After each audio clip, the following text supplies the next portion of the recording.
Hello, mushroom lovers. It's pretty early in the morning, 6 a.m., and I've just come into my fruiting room early because I'm going on a ski trip, and just want to make sure that things look good before I leave. One thing about mushroom growing is you cannot leave for a day, so I've actually got my nephew keeping an eye on things. Anyhow, when I came in here, I realized I only have a few king bags left. I got 5 bags that I didn't put in here with my last batch, so this is it.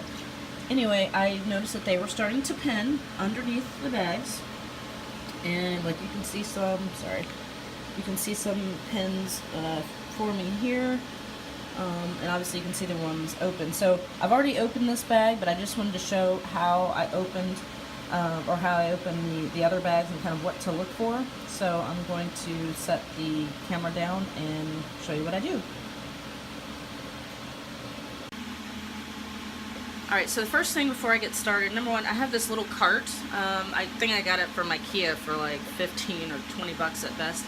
But I bring this cart in here with me every time I'm in here harvesting or whatever.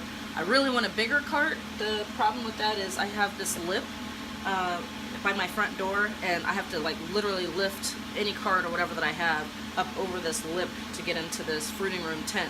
So as of now, I've got a small one. But anyways, I always have a little teeny trash can. I've got some isopropyl in here. I've got scissors and scalpel. I've got mixed feelings on like the reusable scalpels. I'm not the reusable, like kind of a standard scalpel with just reusable blades.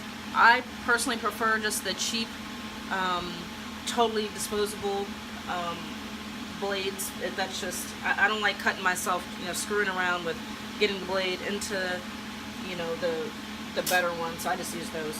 So anyways, when you cut it open, they're going to be exposed to, all the elements. So they're probably going to be just fine if you don't take crazy measures, but just to be on the safe side, never hurts. I always have my gloves on, use a little bit of isopropyl to just get off any kind of extra bacteria that I might have or whatever.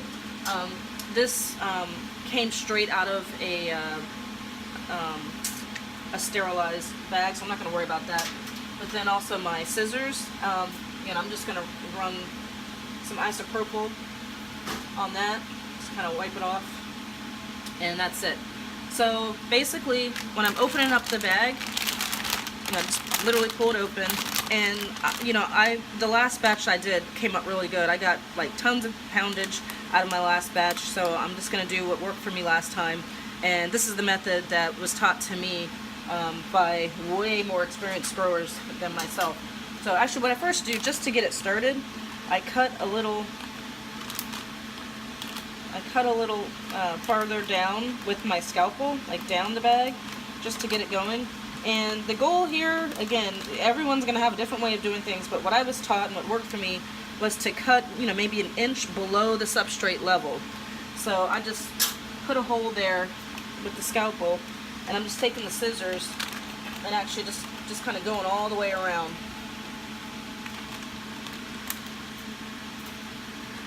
And I'm going to go this side. And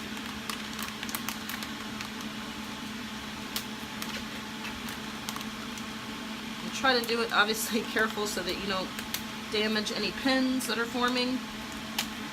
Now, if you watched the previous video, I don't even remember which one it was, but I was explaining that me personally, I don't want every pin to actually produce a mushroom. I like it so that I don't know, prune, whatever you want to call it, some of the pins, not the pins necessarily, but as the pins are really turning into the mushrooms, I like to pull some of those off so that I get a few, larger, nicer size. I don't need humongous ones, but, nice size mushrooms instead of having, a bunch of smaller ones. The other thing is the airflow. I was having a little bit of bacterial issues, some blotch with the last batch, and it was because I was letting, all these pins were just going wild, and there was no airflow in there. So, as they're growing, I'm just going to pick off some of the ones that I think aren't going to look the best. Now, if you see here, there's like this glob. I'm going to see if I can get the camera. Actually, of course I can. But there's this glob here of pins and mycelium that has grown. Again, some people can say leave it. I have left it, and the mushrooms just kind of grew off of this. I feel like I'd rather have the mushrooms grow off of the substrate block itself than this little bit of extra mycelium that grew. It just seems to grow better. So for me, I am going to pull this off.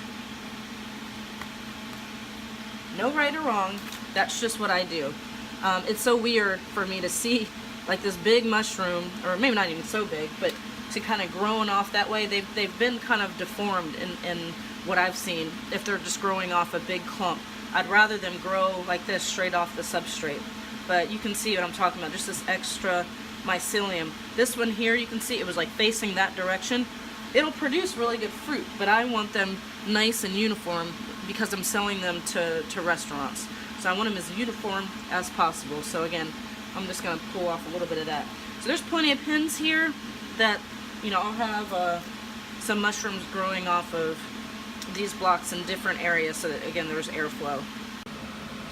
One thing to note, if you are going to kind of prune the blocks or to take away some of that extra mycelium, just do it very carefully. You don't want to expose a lot of the substrate underneath that doesn't have mycelium, because if you do, it'll create like a wound or a gash or something. I don't think that was from me pulling mycelium off, but that's kind of what it would look like. That might have been just like pulled off from when I took the bag off itself. But what'll happen is the block, it'll divert energy into growing mycelium over that spot instead of putting the energy into, or as much energy as it could, into making these pins turn into mushrooms.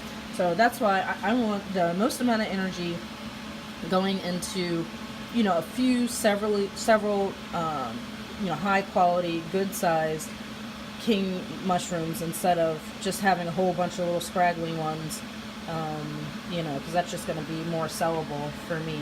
So anyways, if this video has been helpful, I hope it has. Just give me a thumbs up. Be sure to subscribe so that you can see more of the videos.